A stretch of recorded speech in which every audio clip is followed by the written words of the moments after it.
어떠셨어요? 한마디로 여자의 피를 끓게 하는 책? 읽으면서 뭔가 울컥하더라고요. 저도 그런 심정으로 책을 썼습니다. 저는 여자들이 좀 지레 겁을 먹지 않고 살았으면 좋겠어요. 완벽하게 홀로 서기를 바랍니다.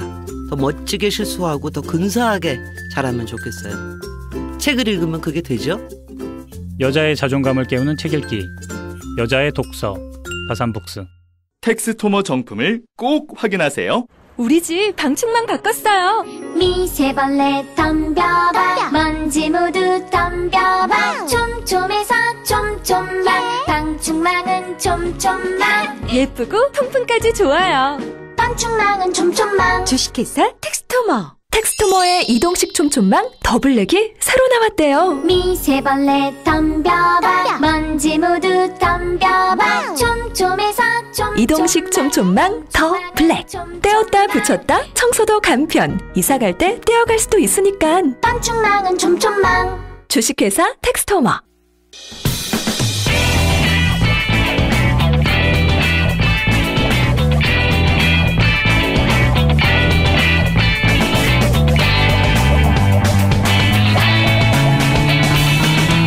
김어준의 뉴스공장. 자, 2부에서 주준희 기자 마무리 좀 해보겠습니다. 이게 엄청난 내용인데 워낙 오래된 사건이고 등장하는 이름들 또는 회사 이름, 돈, 관계 이게 복잡하기 때문에 간단하게 요약하면 오늘 다룬 내용은 이겁니다. 다스도 BBK도 이명박 전 대통령은 자기가 아니라고 그랬단 말이죠. 네, 그렇습니다. 네, 절대 아니라고 그랬죠. 그런데 이명박 대통령 시절에 청와대 민정과 그리고 외교부의 LA 총영사 그리고 검찰이 총동원이 돼서 다스 돈 140억을 받아내기 위해서 엄청 노력했다. 이게 문서로 처음으로 드러난 거죠? 그렇습니다. 그러니까 대통령의 재산이 아닌데 대통령이 청와대하고 외교부를 움직여서 그 돈을 받아내려고 했다는 겁니다. 요약하자면. 그렇죠. 개인 회사와 개인 간의 채권 채무 관계인데 네. 청와대와 외교력이 총동원돼서 검찰력이 총동원돼서 그 빚을 받아주기 위해서 노력했다는. 그리고 이 자기 재산이 아닌데 자기 회사가 아닌데 네. 다스라는 회사의 140억 관련 보고는 청와대 민정을 통해서 이명박 전 대통령에 직접 보고됐다는 네. 거죠. 네. 보고 수단이 뭡니까? 뭘로 주고받았다는 거예요? 팩스로 주로 그 서류를 보냈고요. 그리고 네. 직접 모여서 회의를 자주 했습니다. 그래서 팩스 번호도 제가 공개할 수 있습니다. 그리고 이 보고가 조금만 늦으면 불호령이 떨어졌다고 다스 내에서 이 사안을 담당하던 담당자가 증언을 했다는 거예요. 네. 예. 저희가 방송하는 사이에 문자가 하나 왔습니다. 다스 담당자한테 왔는데 소송비용 140억을 돌려받고도 소송비용까지도 김경준이 다 지불하라고 이명박이 지시했는데 협의하다가 도저히 힘들어서 각자 부담으로 가닥을 잡혔습니다. 그래서 엄청 혼났다고 합니다. 이 관련 소송 비용도 다 그러면 이제 내기 싫다고 했는데 네. 근데 그것까지는 협의가 안 돼가지고 혼이 났다라는 네. 담당자의 얘기고 이렇게 되면 뭐가 이제 새로 다시 한번 재수사의 대상이 될 수 있냐면 다스의 실소유주가 네. 이명박 전 대통령이 아니냐 하는 의혹이 다시 한번 제기될 수밖에 없어요. 그렇습니다. BBK도 이명박 대통령이 소유가 아니었느냐 이렇게 의심이 다시 얘기될 수밖에 없죠. 왜냐하면은 그리고 도곡동 땅 얘기도 다시 나오게 됐는데 왜 그러냐면 도곡동 땅을 판 돈이 다스에 들어가고 다스에서 BBK로 돈으로 들어갔기 때문에 도곡동 땅 주인이 다스의 주인이고 다스의 주인이 BBK 주인이고 이런 구조가 있거든요. 네. 예. 그래서 오늘 이야기는 그 중에서 BBK의 마지막 형태인 그 옵셔널 벤처스 그 돈을 받기 위해서 정부와 청와대가 열심히 움직였다 검찰까지. 네, 그게 이제 문서로 조각조각 증명되고 있는. 그래서 다시 재수사를 만약에 한다면 김경준 씨가 이 건으로 거의 10년 가까이 감옥에 있었거든요. 13년 동안 살았습니다. 김경준 씨는 횡령 혐의였어요. 네. 그러니까 사실은 이 그 BBK를 주도하거나 다스와의 무슨 협약을 주도할 만한 그 정도의 위치가 아니었습니다. 30대 중반에 그냥 청년이었어요. 그래서 이제 만약에 이명박 전 대통령이 진짜 실소유주였다면 네. 김경준 씨를 13년간 감옥에 보냈던 그 사안이 고스란히 책임을 묻게 될 수도 있는 네. 그런 사안이 새로 등장한 겁니다. 140억에 관해서. 140억에 대해서는 조사를 안 했거든요. 네, 그렇습니다. 예, 그 문서가 처음 나왔다. 자, 오늘은 여기까지 하고요. 예. 앞으로 이명박 전 대통령 관련 특집은 계속합니까?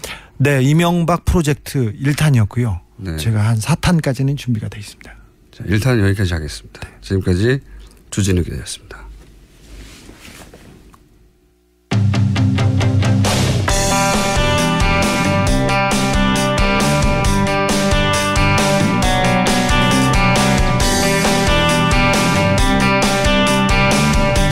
어려운 사건이었습니다. 이번에는 살충제 계란 다뤄보겠습니다. 원인이 뭐고 그리고 해법은 뭔지 한국독성학회 그리고 식품위생안전성학회 회장을 지내신 정진호 서울대학교 약학대학 교수 스튜디오에 직접 나오겠습니다. 안녕하십니까? 네, 반갑습니다. 네, 독성학회라는 게군요. 네네, 그렇습니다. 네, 회장님을 지내셨고 네네. 식품위생안전성학회 회장님이셨고 네. 가습기 사안에서도 전문위원으로 참여하셨죠. 네, 그렇습니다. 예, 예. 전문가십니다, 전문가. 네. 자, 오늘 나눌 얘기는 큰 덩어리가 몇 가지 있는데 우선 계란에서 이게 처음 들어본 이름이에요. 전문가 아니면 피프로닐 비텐트리 뭐 되오겠어요. 플루페녹수론 피리다벤 에톡사졸. 굉장히 어렵습니다. 이게 얼마나 독한 거죠?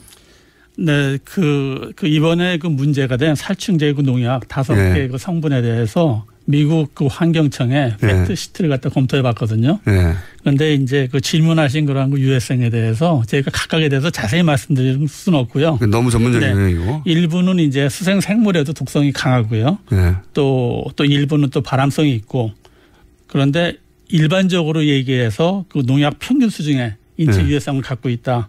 그래서 그렇게 그 대략 말씀드릴 수 있고요. 다른 농약 정도의 독성이다. 네, 그렇습니다. 네. 특별히 더 독하다기보다는 네. 농약이 먹으면 죽는 거니까요. 네, 네 그렇죠. 네, 그 많이 먹으면 죽습니다. 많이 먹으면 죽는 그 정도의 독성을 가지고 있다. 근데 제가 주목하는 부분은 뭔가 하면은 최근 그 사이언티픽 아메리칸에 학계가 주목하는 사항이 있거든요. 사이언티픽 아메리칸은 과학 잡지입니까? 네, 과학 잡지, 유명한 과학 잡지입니다. 예. 그래서 이 부분은 아마 정부에서 빠른 시간 내 역학 전문가와 함께 정밀 검토가 필요한 사항인 것 같습니다. 독성이 어느 정도인지. 그러니까 병과의 관련성입니다. 네. 또 다른 물질이 있나요? 아니요. 살충제가 병과의 관련성. 네. 이 살충제가 먹으면 죽는다.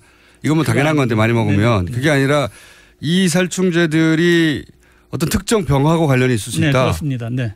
오, 그렇군요. 네. 그래서 그 부분을 검토해 봐야 된다. 네, 그렇습니다. 이건 아직 언론에 보도 안 된 건데 이런 지금 나왔던 성분들 중에 어떤 물질은 많이 먹으면 병이 걸릴 수 있다. 그런 거네요. 일반적으로 말씀드려 그렇습니다. 일반적으로. 네. 그게 살충제 일반적인 특성입니다. 네. 자, 근데 이제 최근에 네. 워낙 이제 그 달걀 소비량이 줄어들다 보니까 이게 그렇게까지 우려할 만한 일은 아니다. 일주일 네. 정도 지나면은 독성이 반감이 되기 때문에 그리고 네. 소량이기 때문에 그렇게까지 걱정하지 말라 이런 얘기도 있어요. 맞습니까? 사실은 이제 저도 이제 달걀을 즐겨 먹거든요. 네. 그래서 대학의사협회 그 발표를 믿고 싶습니다. 대한의사협회에서 이런 발표를 했습니다. 예, 그렇습니까? 네. 네. 그래서 근데 과학적으로 들여다보면 그동안 살충제 우려로 달걀을 먹고요. 건강에 문제가 있었는지를 정확히 결론 내리기가 어렵다라고 말씀드리는 게 정확한 것 같습니다. 그러니까 7일 지나면 반감기에 도달해서 크게 문제가 안 된다라고 발표를 했는데 네. 과학적으로 자면 그렇게 정확하게 말할 수가 없다. 네. 그러니까 그 근거를 말씀드리면 방광기가 7일이라는 건 인체에서 상당히 그 천천히 배출되는 화학물질이거든요. 아, 7일이면 네. 천천히 되는 거예요? 네, 천천히 배출되는 건데 이게 바로 살충제하고 농약의 특징입니다. 그리고 그 인체 내 그 대사 속도하고 예. 체내 분포 부분은 이제 살충제 농약을 갖다 기준치를 설정하잖아요. 예. 그런 때 전부 다 반영을 하거든요. 예. 대사 부분은. 그리고 이제 기준치가 그 넘는 살충제가 오염된 달걀을 사람이 이제 얼마나 장기간 먹었는지를 정확히 모르죠. 네. 그래서 현재까지 알지 못하는 불확실성한 그런 변수가 굉장히 많거든요. 근데 이제 그 다만 그 제가 믿는 것은 뭔가 하면은 인체는 그 유해 화학물질에 대해서 화학물질 저농도로 노출됐을 때 예. 해독작용이 잘 발달되어 있습니다. 몸이. 네네. 어허. 또 하나는 뭔가 하면은 인체 그 노출치를 기준으로 설정할 때 예. 굉장히 보수적으로 합니다. 원래. 네네. 아하. 그래서 그런 부분을 믿을 수밖에 없을 것 같습니다. 그렇군요. 그러니까 일주일이면 반감된다고 했을 때 일주일은 보통 인체가 화학물질을 처리하는 것보다는 느리다. 네, 그렇습니다. 네. 원래는 굉장히 빨리 처리하나 보죠, 몸이. 대량 의약품 같은 경우는 어떤 물질들은 30분, 30분. 반감기가 30분. 보통 의약품은 그 4시간, 8시간 그런 식으로. 하루 이내에 끝나네요, 보통. 네, 그렇습니다. 네네. 그러니까 웬만한 그러니까 치사량이 이르지 않는 독성 물질은 하루 안에 반으로 줄어든다. 몸이 처리해서. 이제 반감기하고 치사량하고 딱 맞는 건 아니거든요. 딱 맞는 건 네네. 아닌데. 네. 어쨌든 딱 맞는 건 아닌데 그 살충제하고 농약 같은 경우는 일반적으로 그래서 반감기가 느리기 때문에 체내에 축적되는 경향이 있습니다. 나쁜 거네요. 그러니까 그게 꼭 유해성하고 링크되는 건 아니라고 이제 말씀드리고 싶습니다. 이 농약 관련 물질들의 특징은 네. 반감기가 느리다. 네네. 그래서 게다가 그걸 얼마나 오래 먹었는지 모르기 때문에 네. 딱 잘라서 말할 수 없다, 과학적으로. 네, 그렇죠. 네. 하지만 그나마 인체는 이런 화학물질을 굉장히 잘 필터링하고 네. 배출해내는 구조를 가지고 있어서 네.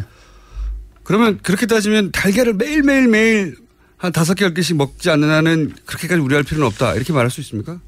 제가 지금 이제 그 언론상에서 보면 이제 현재 발표되고 있는 그 인체의 그 유해성에 대해서 급성 독성이라는 게 뭔가 하면 단기간 많은 양이 노출되는 거거든요. 단기간 많은 양. 그 시나리오로 자꾸만 이제 유해하다 안 하다 그렇게 얘기를 하는데 사실은 크게 의미가 없습니다. 그런 거는 크게 그러겠죠. 의미가 없고요. 살충제 농약 같은 식품 오염은 우리가 계속 소량씩 장기간 먹잖아요. 그렇죠. 계란을 계속 먹으니까. 네, 그래서 유해성 평가를 그 만성 네. 그러니까 그 소량씩 장기간 노출되는 만성 시나리오로 해가지고 아하. 인체 유해성을 평가해야 됩니다. 그런데 지금 이제 그 언론에서는 잠깐만 그 급성 가지고 얘기를 하는데, 네네. 계란은 평생 먹어왔으니까 이제 네. 다들. 그래서 사실은 유해성 평가하기가 더 힘든 겁니다. 네. 그렇군요. 네네. 지금 발표되는 것은 과학적으로 틀렸다기보다 네. 적절한 기준이 아니다. 이것은 만성일 경우 어떤가 하고 테스트를 해봐야 되는 거다. 그렇죠. 그러니까 네. 그거를 갖다가 이제 시뮬레이션을 해봐야 되는데요. 만성으로 노출됐을 때 네. 인체 유해성이 뭐 어떻게 10년 되는가. 동안 계란을 일주일에 하나씩 먹었을 때 어떻게 되느냐 이런 거잖아요. 네. 그렇죠. 네. 그런데 저희가 언제부터 이런 농약이 거 사고가 있었는지를 정확히 모르니까 하기 때문에 사실은 그래서 제가 아까 말씀드린 불확실성한 그런 변수가 너무 많다는 겁니다. 아직 있다. 네. 다만 기대할 수 있는 것은 신체는 그런데 빨리 적응하고 네네. 빨리 배출하는 편이다. 네. 거기까지고요. 그 이상 정밀하게 하는 건 어렵다고 합니다. 네. 그러니까 이건 정부가 이건 인체에 유해합니다, 무해합니다라고 단정할 수가 없는 상황이네요. 없죠. 네네. 과학자들도 단정할 수 없고. 물론입니다. 네네. 그게 맞답니다. 하지만 저는 계란을 계속 먹긴 먹을 것 같긴 한데. 자, 인체 해독, 그러니까 인체의 독성 부분은 그렇고요. 그런데 이제 언론에서 계속 나오는 얘기가 이게 이제 시중에 달걀이 이런 살충제 문제가 많다는 거를 전문가들은 이전부터 알고 있었다. 네네. 라는 얘기가 언론을 통해서 조금씩 나와요. 네네. 교수님도 알고 계셨던 거죠? 네, 그렇습니다. 사실 과학자들은 네. 이런 연구 결과나 논문 결과를 가지고 얘기하지 이렇게 그 공적인 자리에서 들은 사실을 가지고 잘 얘기를 하지 않거든요. 교수님, 자꾸 마이크가 귀로 갑니다. 네네. 죄송합니다. 네. 네. 근데 이 사태가 중요한 만큼 제가 네. 그 간략하게 말씀드리겠습니다. 네. 여러 해 전부터 네, 시중 달걀에 그 문제가 많다는 얘기를 그 정부 그 관리로부터 많이 들어왔습니다. 아, 정부 관료 식약처 네네. 같은 곳에서 뭐 하여튼 일반적으로 그 정부 관료들한테 들어왔는데요. 그리고 정부에서 알고 있었다는 얘기네요.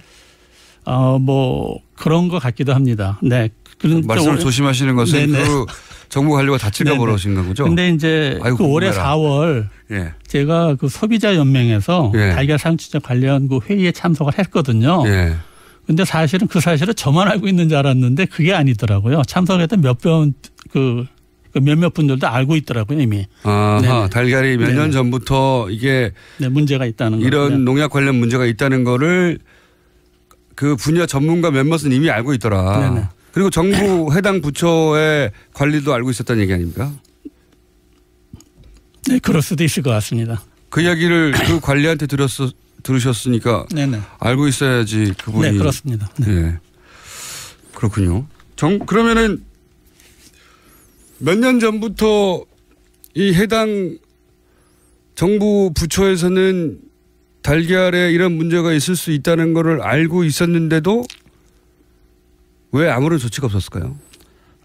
제가 생각할 때는요. 네. 정부 부처는 시끄러워질 수 있는 문제를 피하는 경향이 이제 강합니다. 원래 그렇긴 하죠. 네, 그래서 그렇기 때문에 이제 모니터링을 갖다가 적극적으로 해보지 않았을 가능성이 있거든요. 아, 그러니까 아예 그런 문제가 있지만 네. 모니터링을 하면 문제가 드러날 테니까 내버려뒀다. 네. 근데 이제 그 정부 관리들은 이런 그 복잡한 사안들이 있잖아요. 근데 복잡한 사안이나 문제에 걸리면 잘해봐 본전이라는 의식이 배경에 깔려 있거든요. 그래서 아마 제가 생각할 때 새 정부에서는 이런 국민 안전 그런 그 현안 문제를 해결할 수 있는 적극적으로 해결할 수 있는 그런 이제 분위기를 만들어야 됩니다. 네, 그래서 실제 사실은 정부에서 부처에서 이런 그 현안 문제를 해결하고 그러면 큰 업적이지 않습니까? 부처에. 그렇죠. 네, 큰 업적이고 또 공무원들은 자부심을 느낄 수 있잖아요. 근데 이제 이런 언론이나 정치권에서 막 비판을 하고 이러기 때문에 이런 문제를 꺼내봐요. 그러니까 잘해봐야 본전이라는 그런 의식이 좀 많이 깔려 있고요.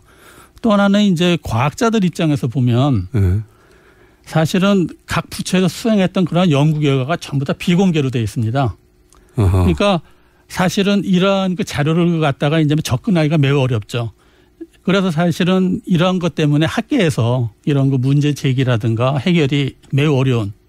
정부가 공개를 안 하기 때문에. 네, 그런 구조로 되어 소비자 있습니다. 입장에서 불만은 또 뭐냐면요. 네. 예를 들어서 정부 부처에서 어떤 무슨 음식이 문제가 있다. 네. 또는 어떤 업체가 문제가 있다. 네. 또는 뭐 무슨 휴지에서 무슨 물질이 검출됐다. 네네. 이러면은 정확하게 그 업체명을 알려줘야 우리가 그걸 피해갈 거 아닙니까? 그렇죠. 네네. 근데 그걸 안 알려줘요. 그러면 불안만 가중되고 도대체 어떤 제품을 피해야 되는지를 알려주지 않아요. 네네. 소비자 입장에서는 그게 불만인데 학자들 입장에서는 그 자료를 공개하지 않으니까 또 불만인 거죠. 네네. 그러면 그 정부는 그런 문제가 있다는 걸 알면서도 그냥 쉬쉬하고 넘어가는 거 아닙니까? 글쎄요, 그거는 제가 정확하게 말씀드리기가 어렵고요. 적어도 네네. 이 달걀의 그렇죠. 경우에는 몇 년 전부터 그렇죠. 알고 있었던 네네. 문제인데 적극적으로 정부가 나서서 대처하지 않았던 거 아닙니까? 그죠? 네, 그렇습니다. 그건 명백한 거 아닙니까? 네네. 이번에 이게 이제 본격적으로 불거진 것은 그 유럽에서 살충제 달걀이 나오니까 본격적으로 불거진 거네요. 네네. 그렇게 이해하면 되는 거죠. 그렇습니다. 네네. 네. 만약에 유럽에서 이런 사건이 안 터졌으면 또 전문가 일부만 알고 쉬쉬 넘어갈 수도 있었겠네요. 네, 저도 그렇게 판단이 됩니다. 네. 그 몇 년 그래 왔으니까요. 네네. 네. 근데 이번에는 유럽에서 하도 크게 문제가 되니까 우리나라에서도 다시 본격적으로 우리나라 달걀이 괜찮냐고 하는 그 대중의 질문이 있었고 검사하지 않을 수 없어서 검사했더니 나다 이거 아닙니까? 네. 그리고 또 하나는 이제 이번 4월 달에서 가졌던 회의에서 소비자 이런 문제가 그때 이제 회의 결론이 뭔가 하면 이런 부분을 담당 부처에 옮기자.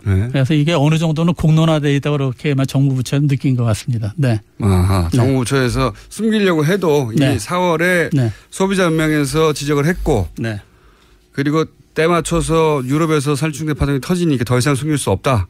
네, 정확한 것 같습니다. 해서 조사가 된 것이지 이 달걀이 문제가 된 건 몇 년 됐습니까? 처음 들으신 게? 그거는 정확하게 기억은 못 하는데요. 최소한 3년 이상입니까? 네, 3년 이상입니다. 네. 5년 이상인가요? 그거는 정확히 기억 못 하겠습니다. 이명박 정부 때도 이런 얘기가 있었습니까? 그거 제가 어떻게 기억하겠습니까? 하여튼 꽤 오래됐다는 거죠. 네. 네. 그렇군요. 그러면은 그 사이에 그 얘기를 듣고서 계란을 잘 못 드셨겠네요. 네. 좀 부담됐습니다. 네네. 아니 교수님 혼자 하시고 그거를 저희도 말해주셔야지. 예.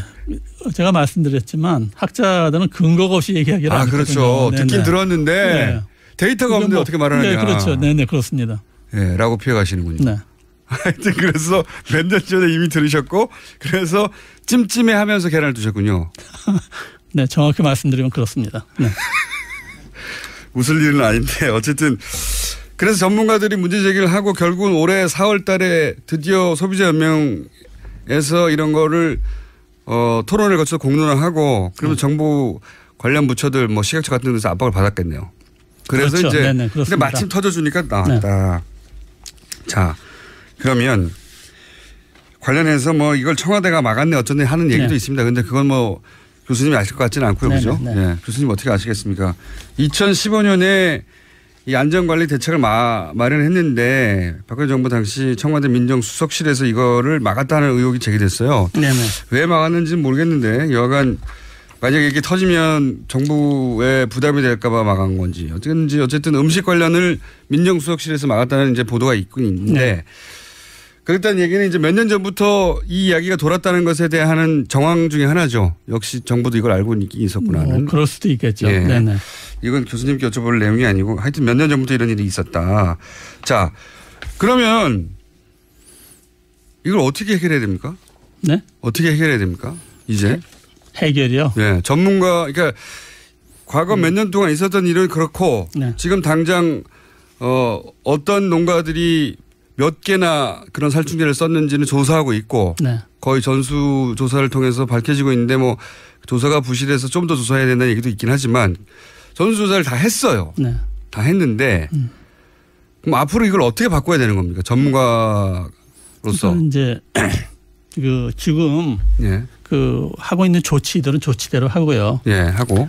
제가 판단할 때는 근본적으로 바꿨으면 좋겠군요. 네, 근본적으로 바꿔야 됩니다. 그래서 제가 그 배경을 말씀드리거든요. 근본적으로 말씀드리면은 이 살충제와 농약은 그 바이오사이드라고 그래가지고 살생물제라고 합니다. 살생물제. 근데 살생물제. 네, 살생물제라고 그럽니다. 생물을 죽이는. 예, 그렇습니다. 네.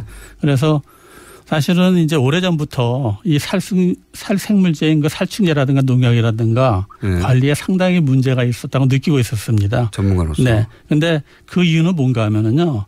그러니까 이 농축산물을 생산하는 그런 그 부서가 살생물제를 갖다 허가하고 있거든요. 근데 이거는 상당히 그러니까 생산하는 부서가 허가하고 규제한다는 것이 상당히 모순입니다. 그래서 선진국에서는 사실은 이 생산하고 규제는 그 완전히 분리시키는 그런 원칙에 따라서 하고 있고요. 우리나라 같은 그런 그 제도를 갖고 있는 그런 선진국은 없습니다. 식약처에서 이 농약을 관리하면 안 된다는 거죠. 아니요. 그 말씀이 아니고요. 그럼요. 그러니까 지금 크게 나눠서 농약 관리는 허가 부분이 있고요. 허가 부분이 있고 시판 후에 관리 부분이 있습니다. 허가 시판. 예. 네. 그러니까 허가하는 거는 사실은 유해성 자료나 다음에는 그런 효능이 있다거나 유통이나 사용 용도라는 걸 다 보고 허가하는 거고요. 다음에 이제 관리는 이제 시판이 되고 있으니까 식품이나 환경 내 오염 같은 걸 다 관리해야 되거든요. 그래서 그런 이제 그 두 가지가 있는데 기능이 일단 그러니까 농축산물을 생산을 하는데 허가하는 게 모순이라고 지금 말씀드리고 있는 거거든요. 생산하는 거를 관리하는 것은. 그게 마치 뭐하고 비슷한가 하면은 자기가 시험 문제 출제하고 셀프 채점하는 거랑 비슷하거든요. 아하. 네. 그래서 선진국은 그런 제도를 안 가지고 있고요. 아하. 또 하나 이제 그래서 저는 지금 이 전체적인 틀에서는 허가 부처를 바꿔야 된다고 생각을 합니다. 허가 부처를 바꿔야 된다. 허가 부처를 바꿔야 생각하고 또 하나 이제 그 문제는 이 허가를 할 때 살생물제의 그런 이 안전성을 평가할 때는 전문성이 굉장히 많이 필요하거든요. 전문가가 필요하겠죠. 네, 전문성이 굉장히 많이 필요한데, 근데 이제 현재 농식품부에서 담당을 하고 있는데 그러한 그만한 그런 전문성을 갖고 있지 않다라고 제가 감히 말씀드릴 수 있을 것 같습니다. 농식품부에서 허가하는데 네. 농식품부가 이물질을 허가할 만큼의 전문성이 없다. 네. 예. 그래서 뭐 예는 많지 있지만은 뭐 시간 관계상 말씀드리지 않겠고요. 그래서 살생물제를 사실은 허가하는 건 부처의 권한이거든요. 그래서 더욱 중요한 거는 시판의 관리거든요. 네. 지금은 전부 다 관리에 터져 있는데 네. 초점이 지금 관리에 맞춰져 있는데 허가 부분을 다시 한번 들여다봐야 됩니다. 허가부터 네, 그렇죠. 이 부처를 네. 독립시켜야 되고 네, 그렇죠. 전문 부처로 독립시켜야 되고 그리고 네. 관리는요.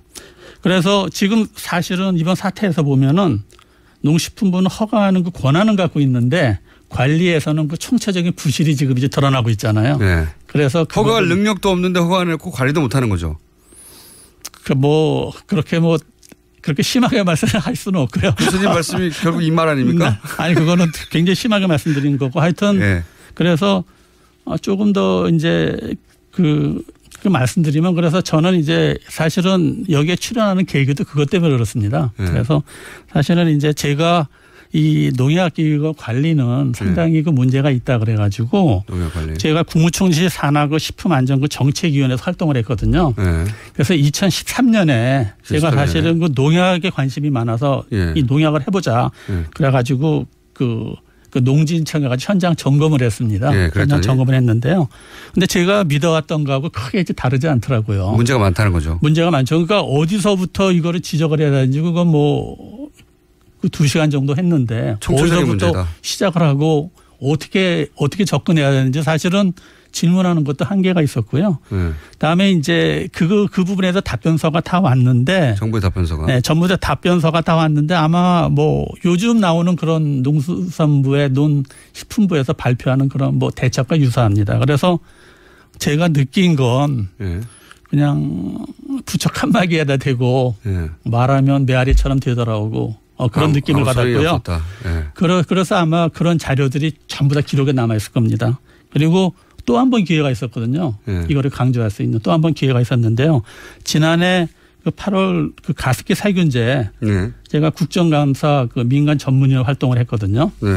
그래서 이때 사실은 다른 위원들도 다 느끼고 있었고요.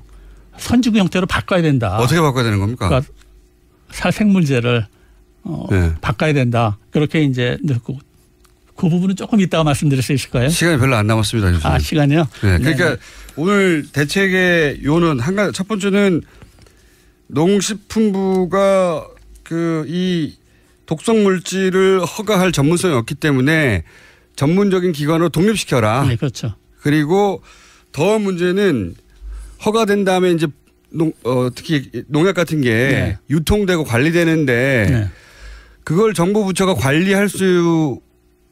제대로 관리하지 못하고 있다. 네네. 전혀. 네. 그래서 이 관리 부분을 대폭 개선해야 된다. 네네. 어떻게 개선해야 되는지 요약하면요? 네, 그렇습니다. 이게 이제 가장 중요한 것은 지금 말씀드린 제가 배경을 정확하게 다 설명드리지 않았기 때문에 청취자들이 이해할지 모르겠는데요. 일단 중요한 것은 허가를 갖다가 농식품부에서 환경부로 이관을 해야 됩니다. 환경부가. 또 하나는요. 사람들이 먹는 거에 관련된 독성 물질을 한 군데서 전문적으로 해라. 아니요. 허가에 대해서는 환경부가 해야 되고요. 그다음에 이제 환경부는 지금 이제 그 신규 물질에 대해서 허가뿐만 아니라 현재 기존에 사용되고 있는 거 있잖아요. 유통되고 사용되는 거. 그것을 그 단계적으로 재평가를 해가지고 효능이 없거나 또는 그 부작용이 있는 것들은 그 퇴출시켜야 됩니다. 그리고 이제 두 번째는 그 허가가 일단 나면 환경부하고 농식품부, 식약처하고 역할 분담을 명확하게 해야 됩니다. 역할 분담을 명확히 해라. 네. 그래서 예를 들어 환경부는 이제 대기 수질 골프장에서 농약을 관리를 하고요. 그다음에 농식품부에서는 현재 논의되고 있는 그런 부분들을 관리를 하고 또 식약처는 이런 그 유통되거나 그런 사용되고 있는 살생물질의 식품 내 허용 기준치를 선진국 수준으로 맞춰야 되고요. 교수님 그건 청와대하고 얘기하셔야 될 내용 같고요. 그렇습니까? 네네. 예, 하여튼 그렇고 역할 분담을 분명히 해야 되고 관리 부분은 마지막으로요. 네. 관리 부분이요. 관리 부분은 이제 이렇습니다. 지금 현재 이제 이 먹거리 안전을 위해서 모니터링 시스템이 있잖아요. 모니터링 시스템이 있는데 그런 살생물제 식품 내 그 오염을 파악하기 위해서 그러니까 농축산물 생산 현장에서는 농식품부가 모니터링하고요. 예. 다음에 식품의 그 유통, 그 소비 현장에서는 이제 이 식약처가 모니터링하는 그런 그 더블 체킹 시스템 있잖아요. 그래서 생산 현장하고 다음에 소비되는 현장에서 이런 살생물제 예. 모니터링을 해가지고 양부처가 예. 이 자료를 갖다 공유하는 거 이게 아마 가장 바람직하게 국민 먹거리 안전을 갖다 유지하는 그런 게 아닌가 그런 생각이 듭니다. 네. 네, 전문적인 영역이고. 네. 그렇습니까? 정부 부처가 해야 될 일인데 네. 전문가가 보시기에 요약을 하면 이미 오래전부터 불거진 문제인데 관료들은 이걸 그냥 덮고 있었고 네. 정부도 이 문제를 알고 있었던 것 같은데 제대로 대처를 안 했고 네. 이번에 이렇게 크게 불거졌으니 네. 아예 독성물질 허가는 환경부가 네. 주관하도록 하고 네. 그리고 이 관리 체계는 전면적으로 개편해야 된다. 네, 그렇습니다. 네, 농약이 실제 어떻게 쓰이고 그 농약에 쓰인 농산물들이 어떻게 유통되는지 지금 전혀 관리가 안 되고 있다는 거죠, 네, 제대로. 네, 네. 네. 어려운 문제네요. 어려운 문제죠. 그래서 이게 하루아침에 다 구축할 수는 없지만 네. 이 큰 그림을 잡고요. 예. 그러니까 살생물제에 대해서 관련 큰 그림을 잡고 하나씩 이렇게 풀어나가는 그런 과정이 필요할 것 같습니다. 그래서 이런 문제가 불거지고 나서도 여전히 계란을 드시긴 드십니까? 네. 계란을 드시긴 드십니까? 네, 어제 저녁에 먹었습니다. 네, 교수님이 드시기 때문에 저희도 먹는 거로 그러면 일단.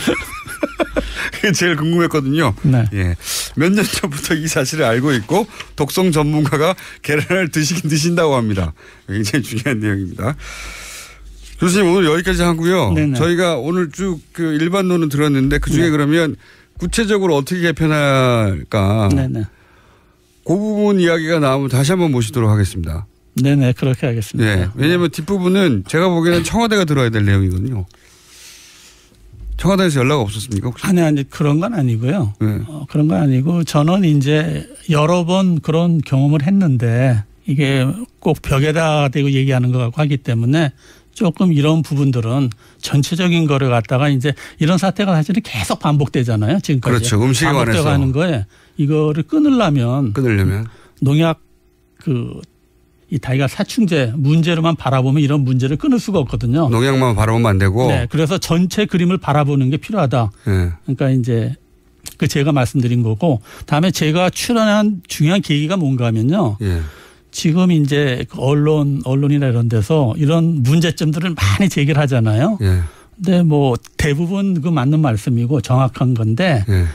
전체적으로 봤을 때는 좀 강론입니다. 그래서 강론에 불과하다. 네네. 그래서 이거를 총론을 잡고 얘기하는 게 좋겠다. 그래서 누군가는 얘기해야 되지 않느냐. 그래서 제가 사실은 방송에 출연을 안 했는데 처음 나오신 거 알고 있습니다. 네네. 감사하고요. 그러니까 언론이 강론을 제기하는데 이 문제는 해결될지 몰라도 또 다른 문제가 터질 것이다. 네. 음식 관련해 가지고. 그러니까 이게 총론을 한번 들여다봐야 된다. 네, 그렇습니다. 그 총론 관련해서 또 한 번 모시기로 하겠습니다. 네. 한 번들은 잘 못 알아들었거든요. 네. 자, 정진호 서울대학교 약학대학 교수님 감사합니다. 네, 감사합니다. 네, 안녕하세요. 반지 모델 아이리입니다. 아, 이상형이요? 마법사? 반지! 벤지. 오빠는 마법사? 업데이트. 오빠 나랑 무슨 게임 할 거예요? 벤지. 오빠는 마법사? 업데이트. 네, 반지는 물론 저 아이린도 앞으로 많이 사랑해주세요. 반지! 아, 또 떨어졌어. 너 또 입사 시험 봤어? 아니, 차량용 핸드폰 거치대 말이야. 여러 개 사봤는데 실패의 연속이야. 떨어지고 시야 가리고 운전석에서도 뭐 알고 뭐 좋은 거 없을까? 싼 것만 찾으니까 그렇지. 제대로 된 거 하나 사서 편리하게 쓰는 게 더 낫지. 그런 게 있어? 그럼 있지. 1, 2, 3 할 때 2. 힘 세다 할 때 힘. 2 힘. 2 힘? 2배로 힘이 세다는 건가? 네이버 검색창에 2 힘을 검색해보세요. 오빠, 우리 어디 가는 거야? 정수 가지. 와, 우리 말 타러 가는 거야? 그렇게 좋아? 고민하지 말고 장수로 오세요. 온 가족이 즐기는 승마 체험과 국내 최대 규모의 말역사 체험관 등 장수에는 정말 볼 것, 누릴 것들이 넘쳐난답니다. 말의 심장 소리를 직접 느껴보는 장수에서의 하룬 여행. 장수는 항상 가까이 있습니다. 주말 여행은 장수로. 승마 체험 예약은 063-350-5486.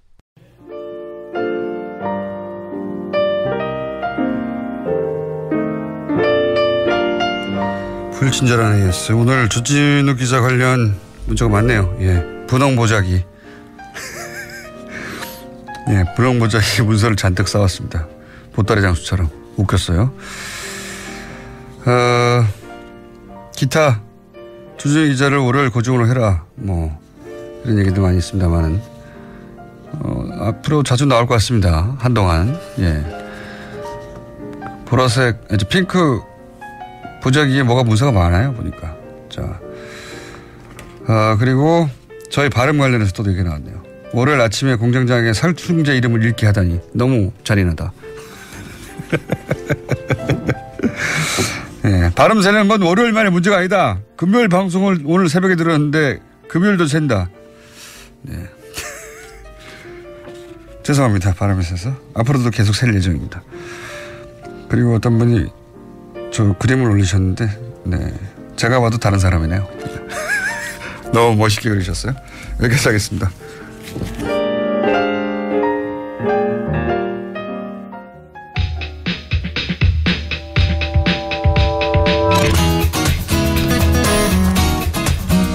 자, 르몽드 볼리마티크. 오늘도 바람 새는데 한번 해봤습니다.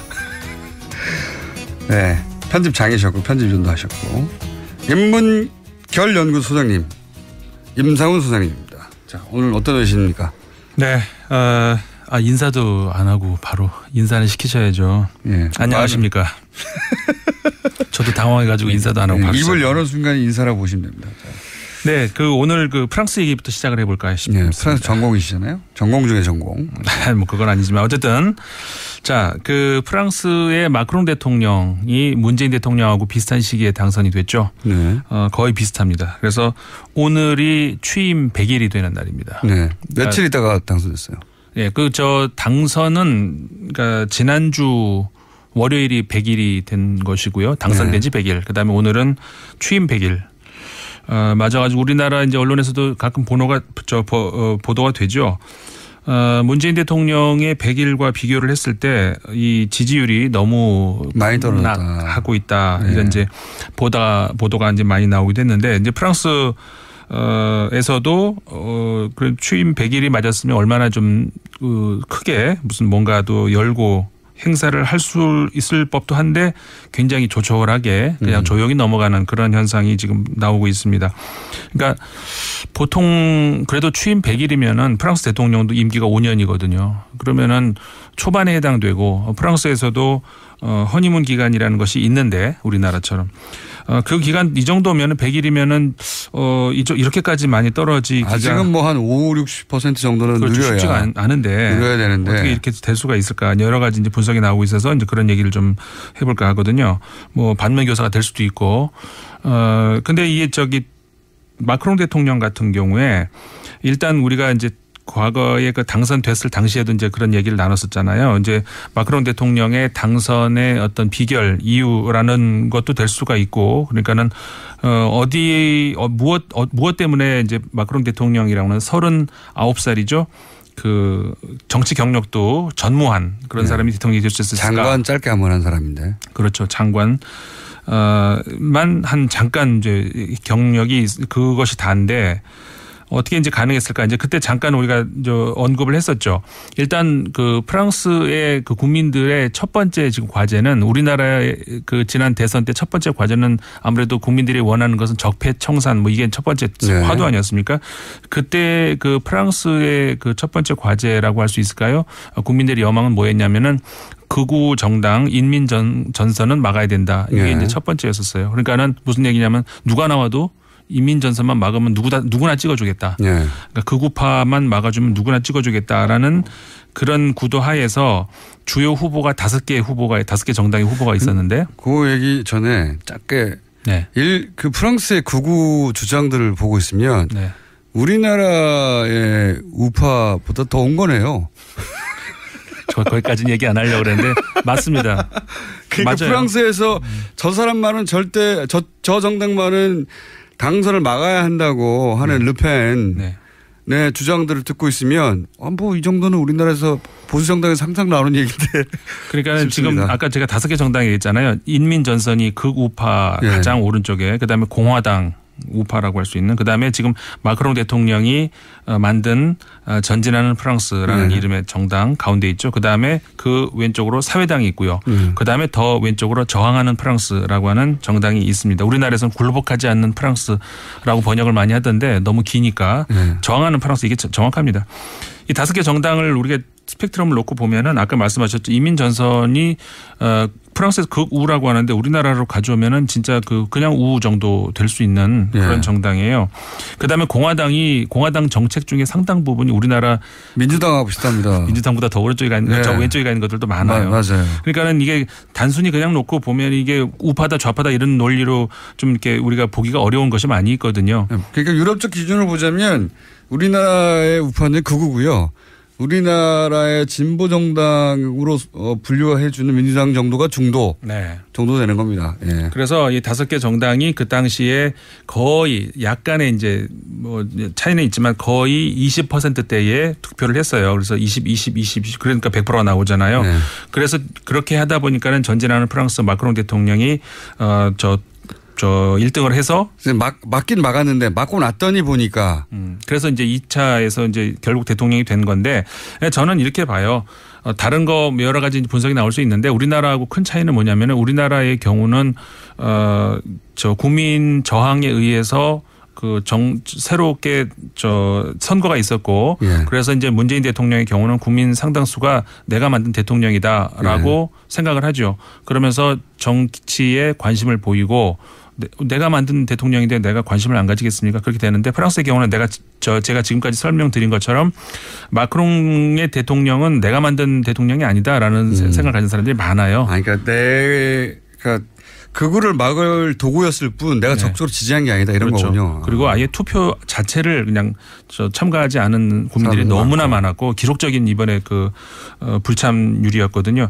그래서 그 차이가 가장 우리나라하고는 차이가 있는 것 같다. 프랑스의 경우는 내가 만든 대통령인데 아닌데 뭐 알아서 잘 하겠지 이런 정도의 생각밖에 안 한다는 거죠. 그런데 잘못하면 바로 여지없이 비판하게 되네요. 그렇죠. 그런 배경이다. 자, 스페인 테러도 1분 30초 이내에 짚어야 됩니다. 스페인 테러 우리 참 깜짝 놀랐었죠. 지난 17일이었습니다. 그리고 18일 날 이틀에 연속 걸쳐 가지고 났는데 스페인 바르셀로나 람블라스 거리라고 하는 곳에서 그다음에 2차 다음 날 새벽이었죠. 몇 시간 후였는데 스페인 동쪽이었죠. 해변 캄브리스 해변이라고 하는 곳에서 이제 테러가 발생을 했습니다. 상대적으로 스페인이 테러 청정국에 가까운데요. 최근 10년 이상. 예. 그래서 이제 이 과거에 올해도 이제 유럽에서 테러가 몇 번 있었죠. 그런 것들과 비교를 했을 때 공통점이 있고 차이점이 있다면은 공통점이라고 한다면은 우리가 정말 우려스러운 것 중에 하나는 이제 뭐 칼, 자동차, 다시 말해서 우리가 일상생활에서 손쉽게 접하는 그런 것들. 그게 테러 그리고 관광객도 여지없이 대상이 되는 민간인. 다시 말해서 소프트 타겟이 일상화됐다는 것. 그다음에 대책이 없다는 것. 사실상 막을 수가 없어요. 자동차를 가지고 테러를 하면 이건 막을 방법이 정말 없습니다. 길거리에 자동차 중에 누가 테러 범인지 어떻게 합니까? 그렇죠. 그래서 일상의 공포를 만들려고 한 거죠. 목적이. 이게 어떻게 보면 우리가 뭐라고 할까 긍정적인 메시지를 굳이 끄집어낸다면은 그만큼 유럽이 총기라든가 이런 것들에 대한 강화가 뭐 좀 효과가 있다라고 생각을 할 수가 있는 거죠. 하지만 이번 스페인 테러의 경우에 사전에 어떤 한 가옥에서 폭탄을 만들다가 실패했다는 그런 정황이 좀 나오고 있지 않습니까? 그렇기 때문에 이 점은 우리가 좀 쉽게 볼 수 있는 문제가 아니고 특히 이 사람들이 칼리프 제국을 리베리아 반도에다가 다시 우리가 회복을 해야 되겠다 이런 말까지 요즘 하고 있거든요. 여기까지 해야 될 것 같습니다. 한 번 더 다뤄야 되겠네요. 임상훈 소장님이었습니다. 감사합니다. 네, 감사합니다. 김원준이었습니다. 안녕.